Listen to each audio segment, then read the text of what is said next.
Take the chip decks. Every corporal cop in this city's gonna be blasting down these doors after what you and your psycho friend did. We didn't need all this and attention, damn it.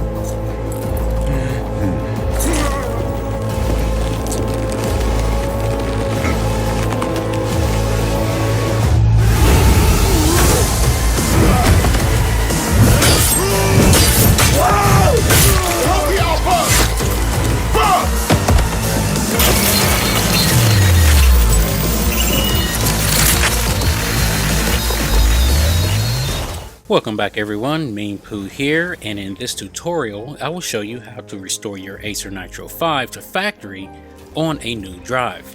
So in my Nitro 5 I have a 2TB FireCuda and an NVMe drive.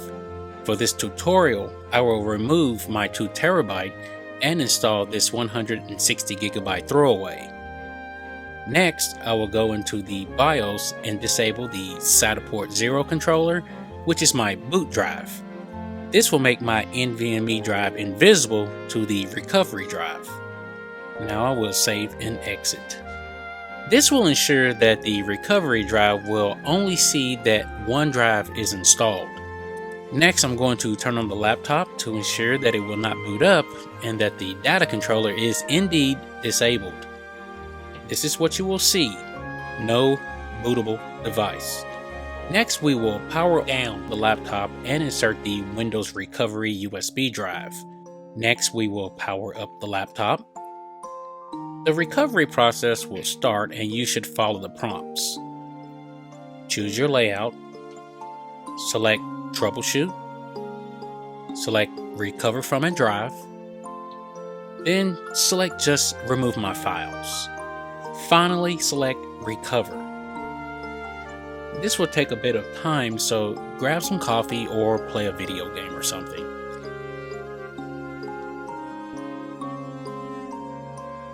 Seems like I hit a snag. The drive I was going to use has failed. It's also clicking, which means that the drive is pretty much no good at this point. Now, I will use my go-to 40GB drive that people love to hate. Yeah, I know, it's 40 gig, but that's plenty for what we need. Starting over, we're going to pick the same options.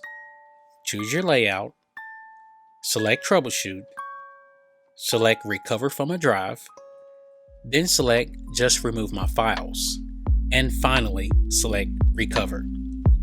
Like I said earlier, this will take a bit of time. This process will work unattended, so you can do something else for the time being.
Now I'm waiting for the computer to reboot and come back up, And I actually wait a while, like about a minute, and nothing happens. Come to find out, I forgot to plug it up. And you can see the critical low battery sign, or just a low battery in general. So I plug in the AC power and continue the restoration.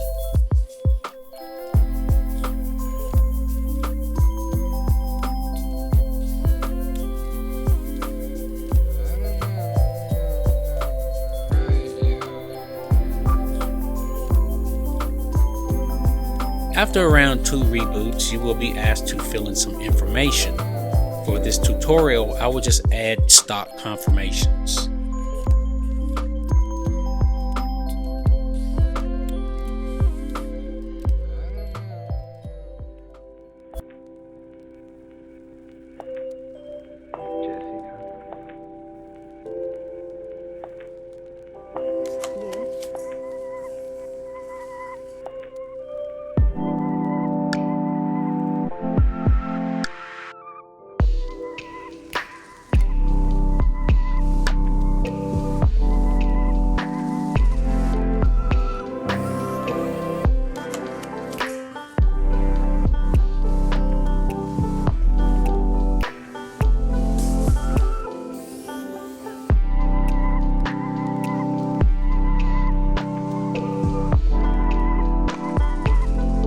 After another reboot, you will now be in Windows.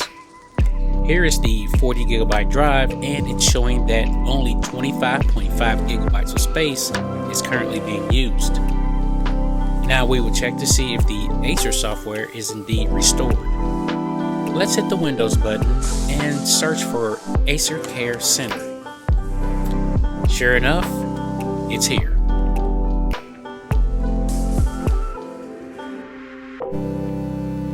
Let's take a peek to make sure it's in working order, because sometimes looks can be deceiving. Great, everything is working and Windows has started to download updates, which explains some of the slight lag I'm getting. And it could also be that this drive is like many years old. It's a 40 gigabyte. I believe it came out of a PlayStation, if I'm not mistaken. PlayStation 3. Anyway, that's besides the point. But anyway, at this point, you can start installing your software and games on your new drive. You are now finished.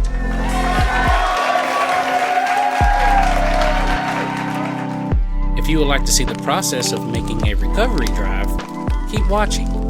For this, we are going to need a USB drive.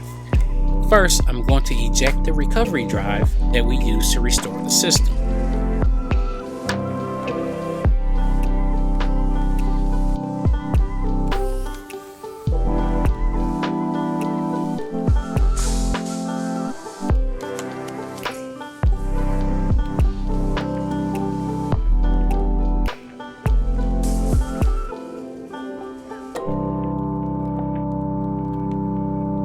I have a few extra drives around, so I'm going to put in the 8 gigabyte version in first. After insertion, the system wants us to format.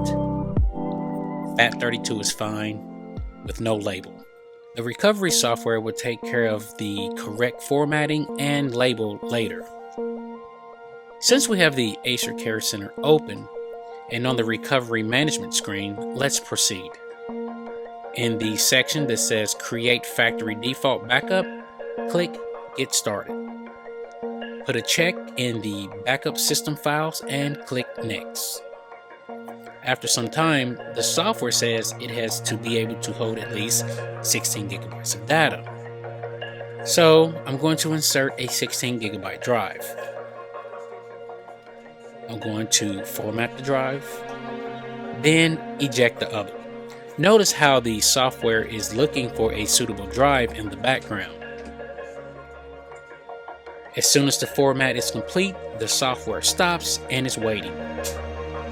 It will not continue until I eject the smaller drive.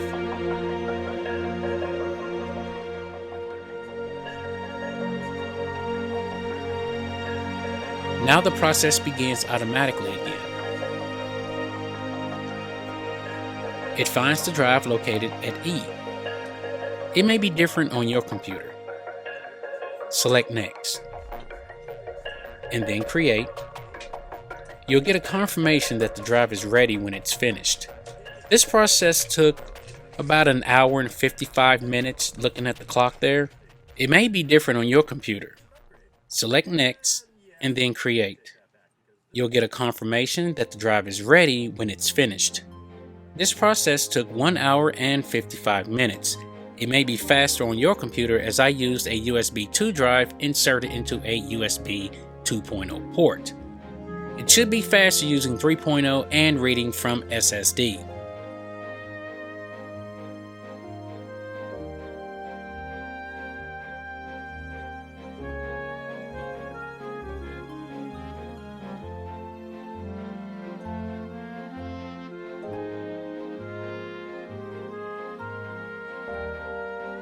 Here are some of the files on the drive. Now you're done.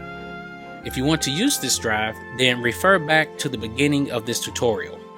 Thank you for watching, and I'll see you next time. Meanpooh out.